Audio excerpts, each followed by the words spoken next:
প্রিয়াঙ্কা চোপড়ার বয়ফ্রেন্ড আব্দুল হামিদকে তার নেতা বলে ঘোষণা করে। দেখেন, সেই হয় বিপ্লবের পরে উপদেষ্টা, কারণ সংস্কৃতি উপদেষ্টা হওয়ার মতো লোক আর নাই। আবার দেখেন মাহফুজ, ওই যে প্রধান উপদেষ্টার বিশেষ সহকারী ছিল না, ওই আবার সারিন্দা বাজাইছে ফারুকির হইয়া, সার্টিফিকেট দিছে।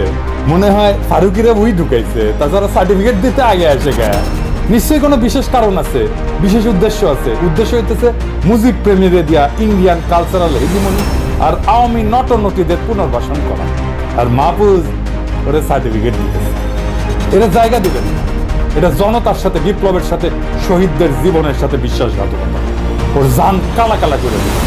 এদের যেন প্রত্যেক দিন কাটে ভীতির মধ্যে, যেটি দেখবেন পচা ডিম মারবে।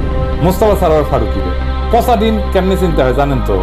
পানির ডুবাবেন ডিম, যেটা ভাসপি সেটা ডিমগুলো পচা। কম দামে পচা ডিম বিক্রি করে মুদির দোকানগুলো। পচা টমেটো হইলেও চলবে, কাজে লেগে যাক। ওর উপদেশটাগিরি হান্দাই দিব আমরা। আর দুনিয়ার পচা ডিম, পচা টমেটো পলিটিশিয়ানদের মারা যায়, কোনো অপরাধ নাই। কেউ কইতে পারবে না যে পচা ডিম মারিছে, এটা খারাপ কাম করেছ, কেউ কইতে পারবে না, এমনকি ওয়েস্টেও না।